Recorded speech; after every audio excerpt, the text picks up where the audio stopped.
नमस्कार दोस्तों, welcome to semesters वाला। और इंजीनियरिंग मैकेनिक्स की इस सीरीज में आज हम कवर करने वाले हैं resultant of non concurrent forces. दोस्तों, इससे पहले हम लोगों ने देखा फोर्स सिस्टम क्या होता है। It's a combination of forces. Then force system can be of two types, coplanar and non coplanar. Coplanar यानी सारे फोर्सेस टू डिमेंशनल हैं, एक ही प्लेन में है। नॉन कोप्लेनर यानी थ्री डायमेंशनल फोर्सेस। फिर कोप्लेनर यानी कि टू डायमेंशनल फोर्सेस में भी चार तरीके के फोर्स सिस्टम्स हो सकते हैं, collinear, parallel, concurrent, non parallel, non concurrent. फिर हमने देखा था कि अलग अलग केसेस में रिजल्टेंट कैसे निकाले, यानी कि इन फोर्सेस को अगर हम कंबाइन करके एक सिंगल फोर्स बनाते हैं तो वो सिंगल फोर्स हम कैसे कैलकुलेट करते हैं। तो कोलिनियर के केस में तो हमें सिर्फ फोर्सेस को जोड़ना घटाना होता है, it's very easy. Parallel and concurrent force system का रिजल्टेंट कैसे निकालते हैं ये हम इससे पहले के लेक्चर्स में कवर कर चुके हैं। आज के लेक्चर में हम कवर करने वाले हैं non parallel non concurrent force systems के बारे में, यानी कि ऐसे फोर्सेस जो ना तो आपस में कोलिनियर हैं, ना तो पैरेलल हैं, ना तो कॉन्करेंट है। तो ऐसे केसेस में हम रिजल्टेंट कैसे निकालें। ये जो मेथड है ये काफी कुछ वैसा ही है जैसे हमने कॉन्करेंट फोर्सेस के केस में और पैरेलल फोर्सेस के केस में किया था। तो अगर आप सीधे ये लेक्चर देख रहे हैं तो मैं सजेस्ट करूंगा कि आप पहले resultant of parallel force system देख लें, फिर कॉन्करेंट फोर्स सिस्टम देख लें और उसके बाद ये लेक्चर देखें, तो आपको ज्यादा आसानी से अच्छी तरीके से समझ में आएगा। ओके, तो चलिए शुरू करते हैं। सबसे पहले तो non parallel non concurrent force system किस प्रकार का हो सकता है। तो मान लीजिए एक रिजिड बॉडी है जिसके ऊपर कुछ इस तरीके से फोर्सेस लग रहे हैं जो ना तो एक दूसरे के पैरेलल हैं और ना ही ये फोर्सेस कॉन्करेंट हैं। आप देख सकते हैं कि ये पैरेलल तो दिख नहीं रहे, लेकिन ये कॉन्करेंट भी नहीं है। इस फोर्स और इस फोर्स को अगर मैं मिलाता हूं तो यहां कहीं पे इंटरसेक्ट कर रहे हैं, राइट। सॉरी, थोड़ा नीचे ले आते हैं, यस। तो इस फोर्स और इस फोर्स को मिलाएं तो यहां इंटरसेक्ट कर रहे हैं, जबकि ये फोर्स और ये फोर्स यहां इंटरसेक्ट कर रहे हैं और ये फोर्स और ये फोर्स यहां इंटरसेक्ट कर रहे हैं। मतलब कि किन्हीं भी दो फोर्सेस का इंटरसेक्शन अलग ही पॉइंट पे आपको मिल रहा है, तीनों किसी सिंगल पॉइंट पे इंटरसेक्ट नहीं कर रहे हैं। यस। तो ऐसे केसेस में हम रिजल्टेंट कैसे निकालें, एक एग्जांपल ले लेते हैं। मान लेते हैं कि ये F1 है, ये F2 है और ये F3 है, ठीक है। अब सबसे पहले हमें क्या करना है, सबसे पहले हम ये अज्यूम कर लेते हैं कि ये सारे फोर्सेस जो हैं कॉन्करेंट है। अब आप बोलोगे कि सर ऐसे कैसे अज्यूम कर रहे हो। तो पहले हमें इनका रिजल्टेंट का मैग्नीट्यूड निकालना है। ओके, अभी हम सिर्फ रिजल्टेंट का क्या निकाल रहे हैं, मैग्नीट्यूड निकाल रहे हैं। तो अभी हम क्या करेंगे, सारे फोर्सेस को कॉन्करेंट मान लेंगे। तो ये आपका F1 हो गया, ठीक है, ये F2 हो गया और ये F3 हो गया। This is F1, this is F2, this is F3। Let's say this is the angle θ2। अब हम क्या करेंगे, याद होगा आपको कॉन्करेंट फोर्सेस के केस में जब हमें रिजल्टेंट निकालना होता है तो हम सारे फोर्सेस को पहले x और y में रिजॉल्व कर देते हैं। वही सेम चीज हम यहां भी करेंगे। अच्छी बात यह है कि F1 और F3 दोनों ऑलरेडी x और y डायरेक्शन में है, तो इनको रिजॉल्व करने की जरूरत नहीं है। बट F2 एंगल पे है तो हम इसको रिजॉल्व कर लेते हैं। तो हमें यहां F2 का कंपोनेंट मिल जाएगा। ये एंगल नहीं बना रहा है तो ये साइन कंपोनेंट होगा, ये एंगल बना रहा है फोर्स के साथ तो ये कॉस कंपोनेंट होगा। तो इस प्रकार से सारे फोर्सेस अब x और y डायरेक्शन में आ चुके हैं। अब नेक्स्ट कार्यवाही हम क्या करने वाले हैं, the next step will be to find out the net force in x direction and net force in y direction. तो यहां हम net force in x direction निकाल लेते हैं। क्या मिलेगा आपको, F1 पॉजिटिव x डायरेक्शन में है और F2 cos θ2 negative x direction में है। Similarly net force in y direction अगर हम निकालें, F2 sine theta 2 positive Y direction में है और F3 नेगेटिव वाई डायरेक्शन में। अब एक बार आपको समेशन ऑफ Fx और समेशन ऑफ Fy मिल गया तो यहां से मैं रिजल्टेंट का मैग्नीट्यूड निकाल लूंगा, summation of Fx whole square plus summation of Fy whole square करके, राइट? क्योंकि अब मेरे पास दो ही फोर्स बचे, एक x डायरेक्शन में है, एक y डायरेक्शन में है, तो इनका जो रिजल्टेंट आएगा that will be root over summation of Fx square plus summation of Fy square. ये हम ऑलरेडी कॉन्करेंट फोर्सेस के केस में देख चुके हैं। तो यहां से मुझे मैग्नीट्यूड मिल गया रिजल्टेंट का और इंक्लिनेशन भी मिल जाएगा आपको रिजल्टेंट फोर्स का x एक्सिस के साथ यूजिंग दिस, राइट? यहां से मुझे रिजल्टेंट का इंक्लिनेशन भी मिल जाएगा, यानी कि रिजल्टेंट हॉरिजॉन्टल से कितना एंगल बना रहा है वो भी हमें यहां से मिल जाएगा। तो हमने यहां रिजल्टेंट का मैग्नीट्यूड भी निकाल लिया, रिजल्टेंट का डायरेक्शन भी निकाल लिया, लेकिन एक चीज अभी निकालनी बाकी है। अब आप बोलोगे सर सब कुछ तो निकाल लिया। कॉन्करेंट फोर्सेस के केस में सारे फोर्सेस एक सिंगल पॉइंट पे इंटरसेक्ट करते हैं, तो रिजल्टेंट भी उसी पॉइंट से पास होता है, आपको सिर्फ उसका एंगल निकालना होता है। लेकिन यहां तीनों फोर्सेस एक सिंगल पॉइंट पे इंटरसेक्ट नहीं कर रहे हैं, तो अब मुझे यह निकालना पड़ेगा कि ये जो रिजल्टेंट है ये आखिर कहां से पास होगा। इसका मैंने एंगल तो निकाल लिया, चलिए मान लीजिए ये एंगल आ रहा है 30 डिग्री, तो अब मुझे ये पता है कि रिजल्टेंट जो है वो 30 डिग्री पे कुछ इस प्रकार से लग रहा है, ऐसा लग रहा होगा या ऐसा लग रहा होगा या ऐसा लग रहा होगा या ऐसा लग रहा होगा। लेकिन आखिर ये रिजल्टेंट कहां से पास हो रहा है, कौन से पॉइंट से पास हो रहा है, इसका लाइन ऑफ एक्शन कहां से होके गुजर रहा है, ये निकालना भी जरूरी है। तो ये हम कैसे निकालेंगे?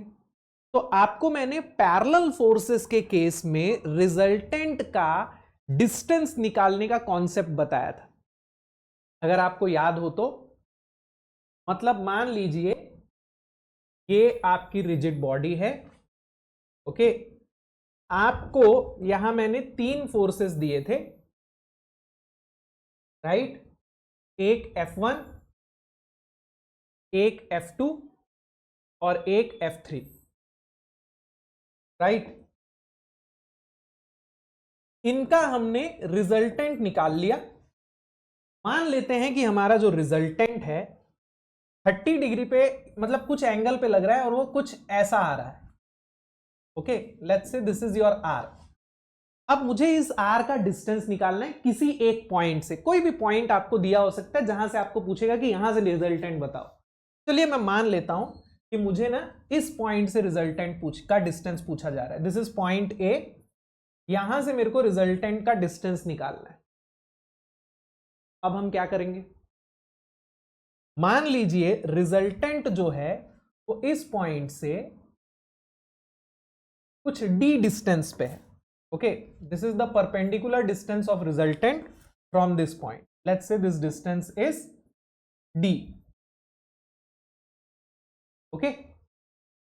तो हम यहां वेरिग्नॉन्स थ्योरम अप्लाई करेंगे। मैंने आपको पैरेलल फोर्सेस के केस में बताया था, अगर किसी रिजल्टेंट का किसी पॉइंट पे आप मोमेंट लोगे तो जितना भी मोमेंट आपको मिलेगा उसके कंपोनेंट का मोमेंट भी उतना ही मिलेगा। मतलब अगर मैं ए पॉइंट पे इसका मोमेंट निकाल लूं और इन तीनों का टोटल मोमेंट निकाल लूं तो वो बराबर होना चाहिए। जितना मोमेंट मेरे को आर का मिलेगा उतना ही मोमेंट मुझे F1, F2 और F3 का मिला के मिलेगा पॉइंट ए पे। तो आप जब इक्वेशन लिखेंगे तो उस इक्वेशन में सिर्फ एक अननोन आएगा d, और वहां से आपको d की वैल्यू मिल जाएगी। तो आप देख सकते हो यहां आपको दोनों कॉन्सेप्ट लगाने पड़े। आपने कॉन्करेंट फोर्सेस के केस में मेथड ऑफ प्रोजेक्शन से रिजल्टेंट का मैग्नीट्यूड और एंगल निकाला था, सेम वही चीज यहां भी करनी है। और पैरेलल फोर्सेस के केस में आपने रिजल्टेंट का किसी पॉइंट से डिस्टेंस निकाला था यूजिंग वेरिग्नॉन्स थ्योरम, वही चीज आपको यहां पे भी करनी है। मतलब it's a combination of resultant of parallel force system and concurrent force system. ठीक है, एक बार मैं वापस से रिकैप कर देता हूं। सबसे पहले हमने क्या किया, इन सारे फोर्सेस को कॉन्करेंट फोर्सेस मान के मेथड ऑफ प्रोजेक्शन लगा दिया, वहां से हमें रिजल्टेंट का मैग्नीट्यूड और एंगल मिल गया। उसके बाद हम पैरेलल फोर्स सिस्टम की तरह किसी एक पॉइंट पे इस रिजल्टेंट का मोमेंट ले लेंगे, तो वहां से हमें इसके लाइन ऑफ एक्शन का डिस्टेंस भी मिल जाएगा किसी भी पॉइंट से। ओके, इसके ऊपर एक दो एग्जांपल करते हैं ताकि आपको अच्छे से समझ में आए। तो पहला एग्जांपल ये रहा, ये जो क्वेश्चन है ये AKTU में आ चुका है, AKTU यूनिवर्सिटी का प्रीवियस ईयर क्वेश्चन है। Four forces act tangentially to a circle of radius 200 mm as shown in figure. Find the magnitude, inclination and distance of the resultant from the center of the circle. आप देख सकते हो एक circle पे चार forces लग रहे हैं, और कैसे लग रहे हैं, टेंजेंशियली लग रहे हैं। टेंजेंशियली लगने का मतलब क्या है, अगर मैं इस फोर्स पे सेंटर से एक परपेंडिकुलर लाइन एक लाइन खींचूंगा, तो ये इस फोर्स के परपेंडिकुलर आएगी। जो भी रेडियस होगा वो इस फोर्स के परपेंडिकुलर आएगा। ठीक है, जैसे इस फोर्स पे अगर मैं रेडियस खींचता हूं, ये रेडियस वाली लाइन, तो परपेंडिकुलर आएगी। इस फोर्स पे अगर मैं रेडियस वाली लाइन खींचूंगा, this will also be perpendicular. इस फोर्स पे रेडियस वाली लाइन खींचूंगा, this will also be perpendicular. कहने का मतलब ये है, इन फोर्सेस का सेंटर से जो परपेंडिकुलर डिस्टेंस है वो रेडियस के बराबर होगा।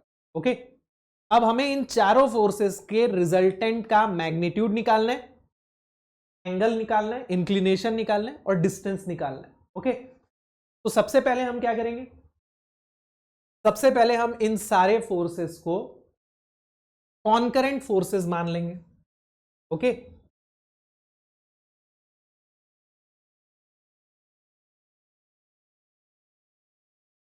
तो यहां हम सबको XY एक्सिस पे ले आते हैं। This is plus X, this is minus X, plus Y, minus Y. 35 newton, 10 newton, 25 newton, इनको रिजॉल्व करने की जरूरत नहीं पड़ेगी। 35 न्यूटन एक्स डायरेक्शन में प्लस एक्स में, 10 न्यूटन जो है माइनस एक्स में है, 25 न्यूटन प्लस वाई में है। सिर्फ एक फोर्स है जो एंगल पे है, वो है 45 न्यूटन। अब 45 न्यूटन का एंगल कैसे निकलेगा सर, ध्यान से बता रहा हूं, ध्यान से समझना। ये जो लाइन है ये इसके परपेंडिकुलर है, राइट, फोर्स के परपेंडिकुलर है। Angle between this line, this radius line and the force is 90 degree. अब ये जो लाइन है ये हॉरिजॉन्टल से कितना बना रहा है, 20 डिग्री बना रहा है। तो ये 45 न्यूटन हॉरिजॉन्टल से कितना बनाएगा, 90 माइनस 20 यानी कि 70 डिग्री बनाएगा। अगर ये लाइन हॉरिजॉन्टल से 20 डिग्री बना रहा है, तो इसका जो नॉर्मल है, ये जो फोर्स है वो इस लाइन का नॉर्मल है, तो इसका जो नॉर्मल है वो हॉरिजॉन्टल से 90 माइनस 20 यानी कि 70 डिग्री बनाएगा। ओके, तो ये जो 45 न्यूटन का फोर्स है ये हॉरिजॉन्टल से 70 डिग्री बनाएगा। फिर से बता रहा हूं, लाइन हॉरिजॉन्टल से 20 बना रहा है, तो लाइन का जो नॉर्मल है वो हॉरिजॉन्टल से 90 माइनस 20 यानी कि 70 डिग्री बना रहा है। ओके, ये फोर्सेस कितने कितने हैं, this is 35 Newton, this is 10 Newton, this is 25 Newton and this is 45 Newton. Okay, अब ये जो 45 न्यूटन वाला फोर्स है इसको हमें रिजॉल्व करना पड़ेगा, तो हमें दो कंपोनेंट मिल जाएंगे। कितने कितने, ये हो जाएगा 45 cos 70, ये हो जाएगा 45 sin 70। ठीक है, तो अब हमारे जो भी फोर्सेस हैं वो x और y में आ चुके हैं। तो now we can find the net force in x and y direction. तो net force in x direction क्या होगा, 35 and 45 cos 70 plus x direction में है, and this 10 newton is in minus x direction. तो ये हो जाएगा 25 plus 45 cos 70, 40.39 newton. Similarly summation of F Y, तो y डायरेक्शन में दोनों फोर्सेस पॉजिटिव डायरेक्शन में ही है, तो 25 प्लस 45 साइन 70, तो 25 प्लस 45 साइन 70, यह आ रहा है 67.286, इसको राउंड ऑफ करके हम लिख लेते हैं 67.29 न्यूटन।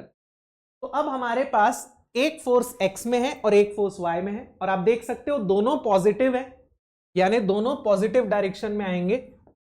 तो एक फोर्स हमारा हो गया 40.39 न्यूटन x डायरेक्शन में, और एक फोर्स हमारा हो गया 67.29 न्यूटन y डायरेक्शन में।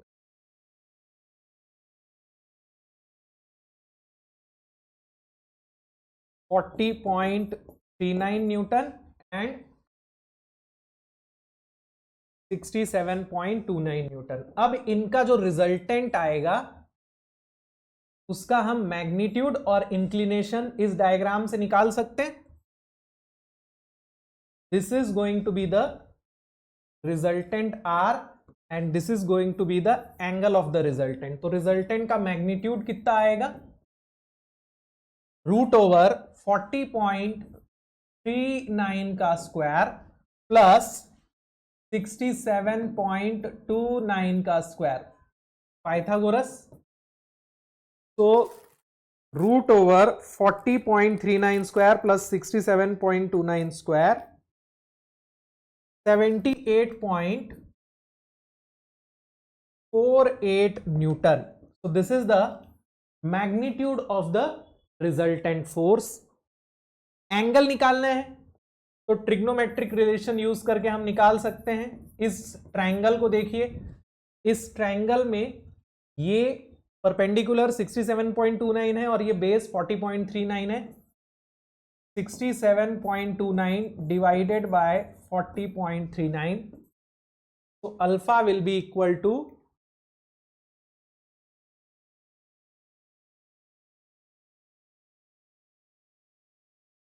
59.03 degree. This is the inclination of the resultant. तो अब हमें पता चल गया है कि जो रिजल्टेंट है वो 78.48 न्यूटन का है और हॉरिजॉन्टल से 59.03 डिग्री पे है। लेकिन ये रिजल्टेंट सेंटर से कितने डिस्टेंस पे है अभी हमें ये नहीं पता, वो कैसे निकालेंगे? अब इस डायग्राम पे वापस आ जाइए। सेंटर पॉइंट को मैं पॉइंट O बोल देता हूं, this is the point O, ठीक है। अब ये रिजल्टेंट इस पॉइंट O के ऊपर भी लग सकता है, नीचे भी लग सकता है। मुझे ये पता है कि रिजल्टेंट ना इस डायरेक्शन में जा रहा होगा। इस डायग्राम से आपको साफ समझ में आ रहा है ना, समेशन ऑफ एफ एक्स ऐसा है, समेशन ऑफ एफ वाई ऐसा है, तो रिजल्टेंट कुछ ऐसा जा रहा होगा। लेकिन वो O के ऊपर से भी जा सकता है, O के नीचे से भी जा सकता है। उसका मेरे को एंगल पता है लेकिन डिस्टेंस नहीं पता है। तो अभी के लिए मैं मान लेता हूं कि चलो रिजल्टेंट जो है वो सेंटर के ऊपर से पास हो रहा है। कितना है ये? 78.48 न्यूटन, ठीक है। इसका सेंटर से परपेंडिकुलर डिस्टेंस मान लेते हैं d है। This distance is d। What is this? This is the perpendicular distance of the centre, okay. तो अब हम यहां क्या लगाने वाले हैं दोस्त? वेरिग्नॉन्स थ्योरम। वेरिग्नॉन्स थ्योरम हमें क्या बताता है कि किसी भी फोर्स का किसी पॉइंट पे जो मोमेंट होता है वो उसके कंपोनेंट्स के नेट मोमेंट के बराबर होता है। यानी अगर मैं r का O पॉइंट पे मोमेंट लूं, अगर मैं r का O पॉइंट पे मोमेंट लूं, कितना आएगा? 78.48 मल्टीप्लाइड बाय d। तो इसकी वैल्यू बाकी के सारे फोर्सेस के नेट मोमेंट के बराबर होनी चाहिए। अब देखिए यहां R का मोमेंट O पे क्लॉकवाइज आएगा। आप इसके हेड को O तक लेके आइए शॉर्टेस्ट पाथ से, ये लॉन्गेस्ट पाथ हो गया। मैं शॉर्टेस्ट पाथ से अगर O तक लेके आता हूं तो ये मोमेंट कैसा आ रहा है? क्लॉकवाइज। तो मैंने यहां क्लॉकवाइज मोमेंट को देखिए पॉजिटिव ले लिया है, तो अब मेरा यही साइन कन्वेंशन बन जाएगा, क्लॉकवाइज मोमेंट को पॉजिटिव लेना है, एंटी क्लॉकवाइज मोमेंट को नेगेटिव लेना है। अब 35 न्यूटन का मोमेंट क्लॉकवाइज आएगा, है ना, तो 35 न्यूटन का मोमेंट कितना हो जाएगा, ये डिस्टेंस रेडियस के बराबर है और रेडियस 200 mm है ना, रेडियस इज 200 mm, तो 35 मल्टीप्लाइड बाय दिस रेडियस, ठीक है। 45 न्यूटन का मोमेंट एंटी क्लॉकवाइज आएगा, ओके, 45 न्यूटन का मोमेंट एंटी क्लॉकवाइज आएगा, उसका डिस्टेंस भी रेडियस के बराबर होगा। ये सारे फोर्सेस टेंजेंशियली लग रहे हैं, तो इनका सेंटर से डिस्टेंस रेडियस के बराबर है, तो इसको हमें रिजॉल्व करने की जरूरत नहीं है, क्योंकि हमें इसका परपेंडिकुलर डिस्टेंस डायरेक्टली पता है। 10 न्यूटन का मोमेंट क्लॉकवाइज आएगा, तो ये हो जाएगा +10 × 200, और ये 25 का मोमेंट भी क्लॉकवाइज आएगा, तो +25 × 200। अब इस पूरी इक्वेशन में एकमात्र अननोन है जो कि है d, तो 35 - 45 +10 +25 मल्टीप्लाइड बाय 200 डिवाइडेड बाय 78.48, मुझे मिल रहा है 63.71 mm। So this is the perpendicular distance of the resultant from point O। और यहां एक बहुत इंपॉर्टेंट बात, क्योंकि मेरा आंसर पॉजिटिव आ रहा है, मतलब मेरा अजम्पशन सही है और रिजल्टेंट जो है वो O के ऊपर से ही पास हो रहा है। अगर मैंने रिजल्टेंट को ऐसा अज्यूम किया होता, यानी O के नीचे से पास होता हुआ अज्यूम किया होता, तो मेरे को आंसर नेगेटिव मिलता, लेकिन अभी पॉजिटिव आंसर मिल रहा है, यानी कि मेरा अजम्पशन सही है। तो हमने रिजल्टेंट का मैग्नीट्यूड भी निकाल लिया, उसका एंगल यानी इंक्लिनेशन भी निकाल लिया, और सेंटर से उसका डिस्टेंस भी निकाल लिया। ओके, एक और क्वेश्चन सॉल्व करते हैं। 3 forces of magnitude 2p, 3p and 4p act along the 3 sides of an equilateral triangle of side 100 mm. Find the magnitude, inclination and distance of the resultant from point B। यहां 3 forces लग रहे हैं, एक 2p लग रहा है, एक 3p लग रहा है और एक 4p लग रहा है, जो कि ट्रायंगल की 3 साइड्स की डायरेक्शन में लग रहा है, और ये इक्विलेटरल ट्रायंगल है, यानी ये सारे एंगल 60 60 60 हैं। ओके, आपको बताना है रिजल्टेंट का मैग्नीट्यूड कितना है, एंगल कितना है, और बी पॉइंट से उसका डिस्टेंस कितना है। ठीक है, सबसे पहले हम क्या करेंगे, मेथड ऑफ प्रोजेक्शन करेंगे, यानी कि सारे फोर्सेस को पहले हम एक्स और वाई डायरेक्शन में रिजॉल्व कर लेंगे, वहां से हमें रिजल्टेंट का मैग्नीट्यूड और इंक्लिनेशन मिल जाएगा। तो देखिए 2p जो है वो तो x डायरेक्शन में लग रहा है, 3p जो है वो हॉरिजॉन्टल से 60 डिग्री बना रहा है, ये एंगल 60 डिग्री है ना, तो this is 3p, and 4p जो है ये भी हॉरिजॉन्टल से 60 डिग्री बना रहा है, this is 4p। 2p, 3p, 4p, ये एंगल भी 60 डिग्री दिया हुआ है और ये एंगल भी 60, ये सारे एंगल जो हैं वो 60 डिग्री होंगे, क्योंकि ये एक इक्विलेटरल ट्रायंगल है, राइट। 3p भी हॉरिजॉन्टल से 60 डिग्री बना, एक सेकेंड, यस, 3p भी हॉरिजॉन्टल से 60 डिग्री बना रहा है और 4p जो है वो भी हॉरिजॉन्टल से 60 डिग्री ही बना रहा है। ओके, अब मुझे समेशन ऑफ fx और समेशन ऑफ fy निकाल लेना है। Summation of fx will be equal to how much, अब देखिए यहां 2p और 4p और 3p को रिजॉल्व करना पड़ेगा कुछ इस तरीके से, तो ये दोनों कॉस कंपोनेंट होंगे, ये दोनों साइन कंपोनेंट होंगे, तो नेट फोर्स इन एक्स डायरेक्शन कितना आएगा, 2p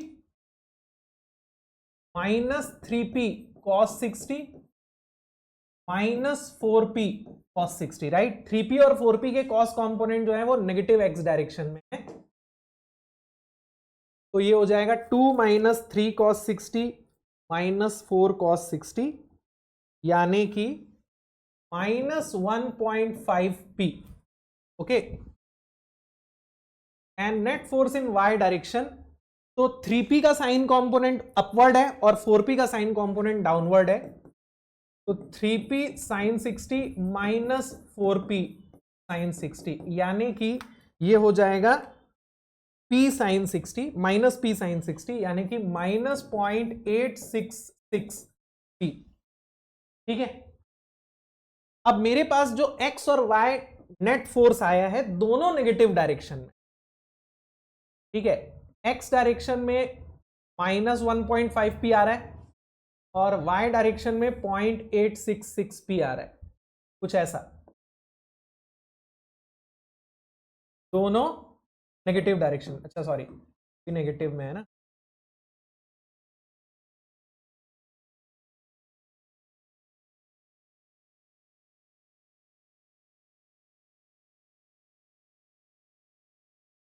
तो जो रिजल्टेंट फोर्स है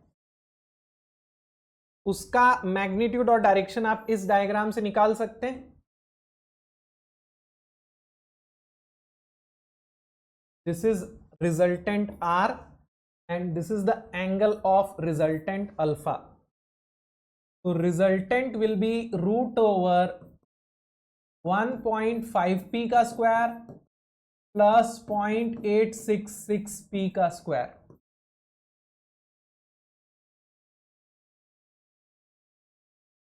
तो ये आ रहा है 1.732p। This is the magnitude of the resultant. Okay, and inclination आ जाएगा 10 inverse of 0.866p divided by 1.5p। तो 10 inverse of 0.866 divided by 1.5, I am getting लगभग 30 डिग्री, 30 डिग्री के आसपास आ रहा है ना, 29.9999 आ रहा है। वो इसलिए क्योंकि मैंने इसको राउंड ऑफ किया हुआ है। तो मुझे यहां रिजल्टेंट का मैग्नीट्यूड भी मिल गया, रिजल्टेंट का डायरेक्शन भी मिल गया। अब मुझे क्या निकालना है, रिजल्टेंट का डिस्टेंस, कहां से, बी पॉइंट से। ठीक है, तो ध्यान दीजिएगा, इस डायग्राम में मुझे यह पता है कि रिजल्टेंट का मैग्नीट्यूड 1.732p है जो कि 30 डिग्री पे लग रहा है, लेकिन वो कहां से पास हो रहा है ये नहीं पता। वो ऐसा लग रहा है मुझे ये पता है इस तरफ, इस डायरेक्शन में आ रहा है, यानी कि थर्ड क्वाड्रेंट में आ रहा है, बट बी से कितने डिस्टेंस पे लग रहा है। तो मैं क्या करूंगा, अज्यूम कर लूंगा, चलिए अभी के लिए मैं मान लेता हूं कि बी के ऊपर कहीं लग रहा है, यानी ऐसा कहीं लग रहा है रिजल्टेंट। ओके,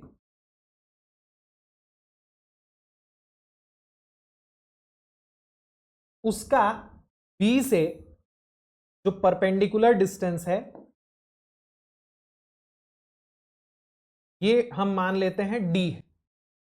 हमें इस डी की वैल्यू निकालनी है, राइट। तो हम क्या करेंगे, बी पॉइंट पे मोमेंट ले लेंगे।